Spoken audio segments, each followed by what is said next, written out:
চিন্তা করতে হবে না, টলি পাকা গেছে। চুলগুলো কি বানিয়েছে ঘরের মতন? হ্যাঁ, আগে চুলটাই তো ভালো ছিল। ভালো লাগছে না? না না, মুখটা ছোট হয়ে গেছে।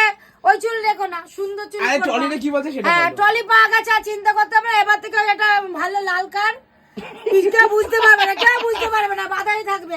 ইয়ার কি না সম্রাট, এগুলো সিরিয়াস নিবা, এটা কাজের জিনিস, বুঝেছো? যে কাকিমা বলছে ইয়ার কি মেরে বলছে না, কিন্তু সত্যি ঠিক আছে, বাকি তো ভিডিও কেউ পোস্ট বুঝতে করব। পারবে না। একটু বাধা ও, থাকবে, টুক করে টানো উঠবে। ও মাই বলে, গড, ওইটা তো আমি দিয়ে দেখো দিচ্ছি। হ্যাঁ, ভিডিও পোস্ট করছি। না না, ভিডিও পোস্ট করতে না, আমি যা বলি শোনো, এটা লাল ফিতে দিয়ে বেঁধে তোমরা, ঠিক আছে? ইয়ার কি না, না এই যা এই বেল্টে এই যে পিট ব্যাগ, আমি কবে যাবো টলি বেঁধে রাখবো। আর রাজও তুমিও করার হ্যাঁ চেষ্টা করো। প্লিজ মা, আমার হ্যাঁ। ড্রেস আপ সেন্স আছে, আমি হ্যাঁ, কিছু করতে পারবো না। ইয়ার কি না, সিরিয়াস বলছি। হ্যাঁ, আর এই টলি চিন্তারে চকমুখ বসে গেছে। হ্যাঁ, আর কাকিমারে পিঠে নিয়ে আইছে, পিঠে খাওয়া ভোলাবেল, টলি ব্যাগের কথা মুখ করবো না, তাই না? রাতলে পিঠে খাওয়া নিয়ে আইছে তো আরো ভূতে ধরার জন্য। এমনি তো ভূতে ধরে নিয়েছে, এটা হারাচ্ছে ওটা হারাচ্ছে।